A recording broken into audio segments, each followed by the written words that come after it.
Ladies and gentlemen, today I'm taking a look at one of the Transformers Earthspark figure for you guys, and this is the one I'm actually been waiting for this for about since it came out.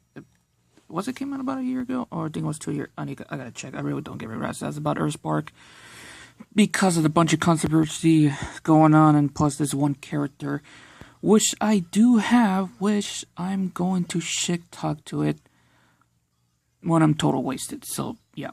But anyways, I went to my local Ross to try to find some Studio Series figures that a lot of people are actually finding it on their Ross. They don't have nothing, and so one of the figures that I actually found is this right here. The Transformers Earthspark Mandroid Builder Figure Wave, and this one I'm going to take a look over is Deluxe Class Shockwave. Now before we continue on, I need you guys to do me a little bit of quick favors, so I'll be right back. Hey you! Stop what you're doing. Like, comment, subscribe, turn on the notification bell, and enjoy your day. So like I said, I got this at Ross for about a good price of $10.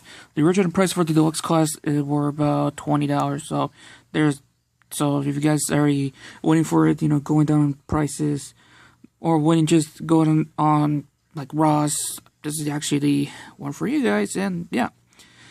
And unfortunately, two of the boxes of the deluxes, Shockwave and this one figure, I'm probably gonna wait until after this video.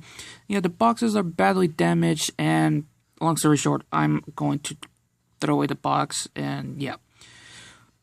So anyways, you can see what the packaging was gonna look like right here. You can see Shockwave right there. You can see he's number 5. It has the builder figure part for Mandroid right here. You can see the Motos with the Autobots and the Terrans right there. Nothing on the top, nothing on the bottom. You can see the Mandroid Builder Figure Wave right here. And the back of the packaging right here is showing off everything. You can see other figures also available. I do want to get Grimlock because he's actually voiced by one of the greatest actors of all time. Which, if you guys the movie, if I could remember what it was, The Princess and the Frog, and I remember he was on Tales of the Hood 2, if I can remember, which I was shocked about it. He wasn't there. He was the devil himself saying, "Welcome to hell, motherfucker," which one of the best quote ever, and I'm probably gonna keep that quote in my mind. So yeah, and he could transform to 20 steps, and yeah, even though the intro was so long, I really don't give a rat's ass. All right, let's take a look over the accessories that Shockwave comes with, and take a look over the figure. Now, Shockwave comes with 3 accessories, except one of them is in his alt mode, so I'll show you that later on. But one of the accessories he comes with is this Energon rifle right there, cast in this light gray color right here. I think it's like a sand blue color, I think, and just painted it in purple. And if the camera can fucking focus, please, it is actually pretty good. I am going to paint Shockwave and all the other Earthspark figure to give it more TV show accurate. I just need more information about the character model and what paint I need to use. So yeah, and the build the figure part comes with is the left arm for Mandroid. And if you guys don't know whose arm it is, this is Nova Storm arm.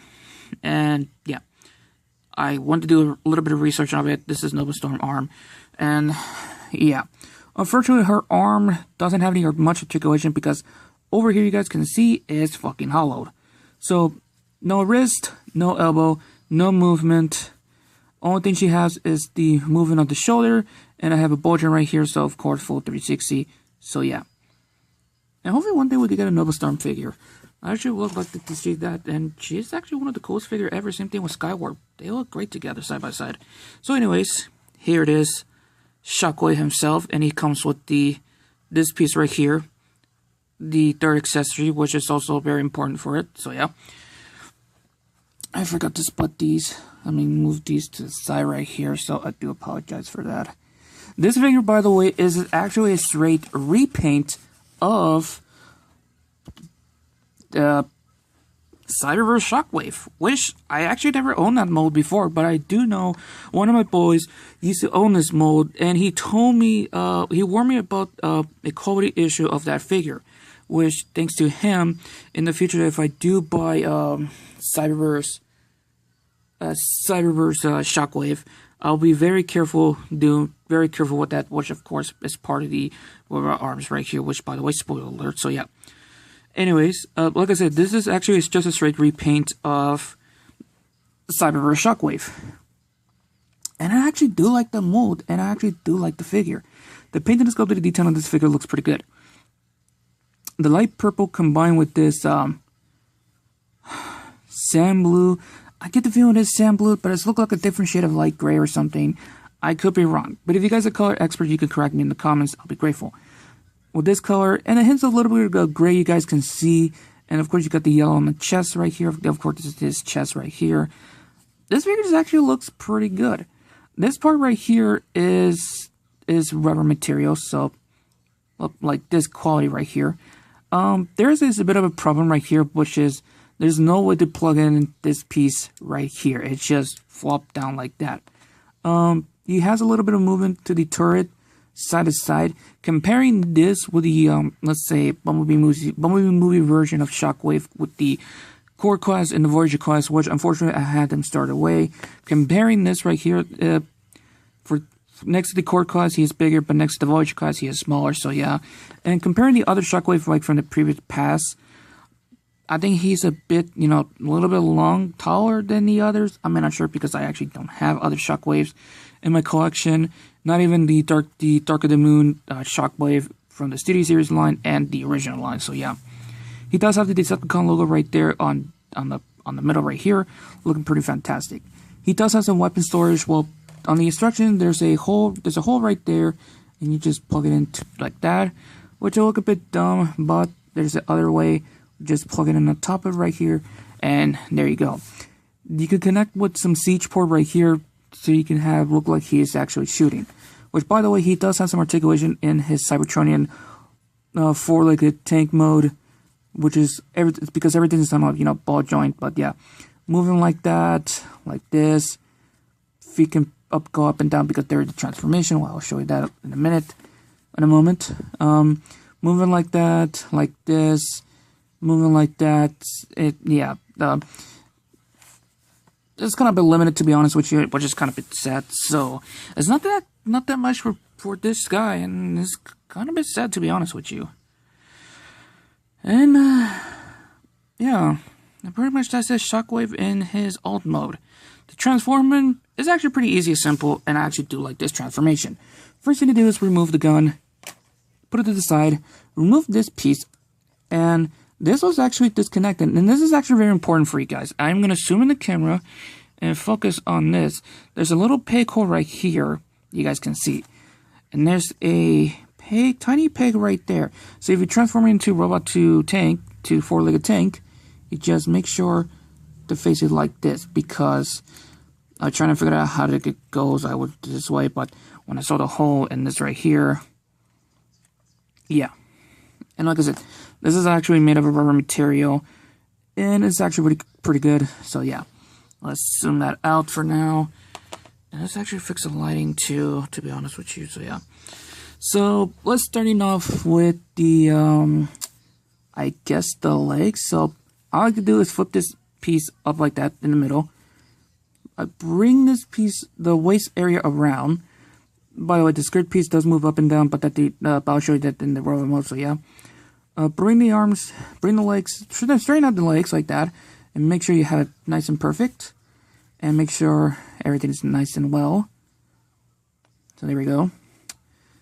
Next thing to do is push these parts back.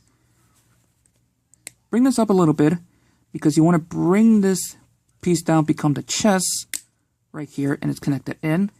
Connect this right here. Forgot to mention, there's a tab right there, and it go into this slot right there. You guys can see. So, connection is actually pretty good and sturdy.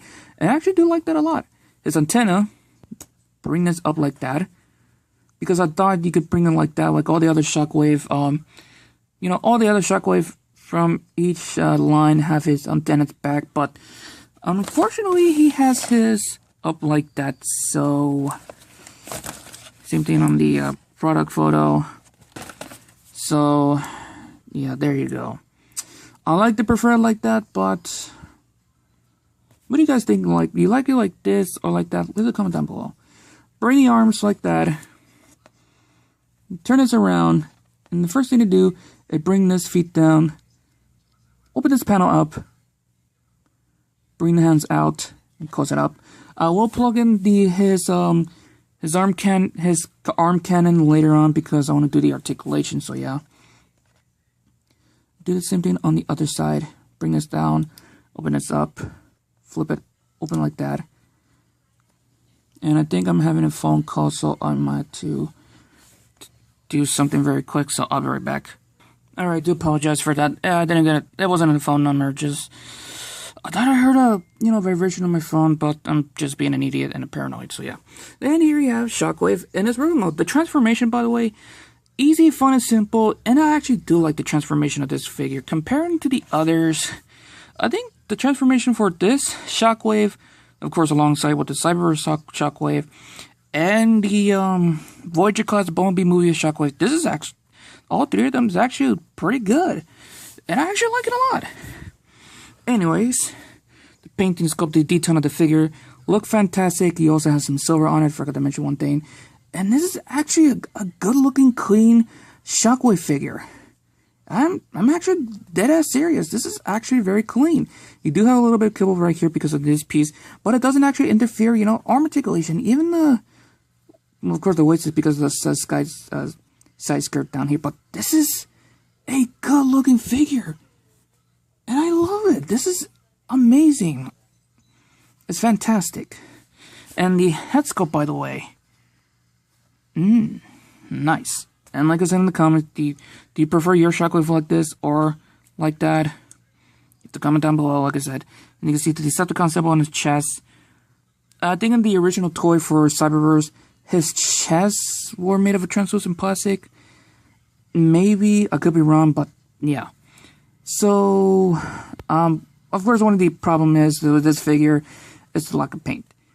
And the knees doesn't feel loose. Like this feel nice and good, and this like that. You do have a little bit of kibble on the feet down here, and there's actually no way to actually connect it in. It's just like that, which is kind of sucks. And the feet, well, of course, no. Oh, you do have an ankle. What? I thought he doesn't have an ankle pivot. Oh, I'm so fucking stupid. Damn, this is a good looking figure. Articulation wise, head is on a swivel, so it does go full 360 right there. Arms on a ball joint right here, so it does go full 360. Does go up and down like that. Swivel at the bicep area right here. 90-degree bend. Unfortunately, no wrist articulation, which is kind of sucks. Side skirt can move up and down like that. So if you're doing, leg supportability, his waist can go full 360 right there.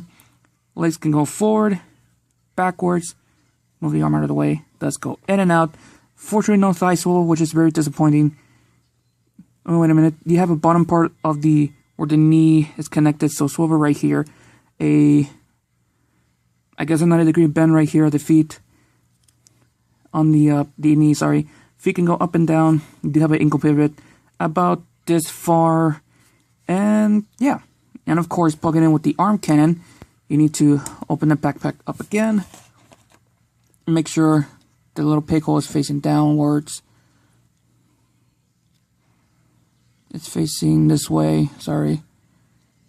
Connect that up. And you just connect the arms like that. And there you go. But also it will probably hinder the full 360 of the arm. So it will go this far, go back that far. Let's see, in and out like that, so that's no problem for that.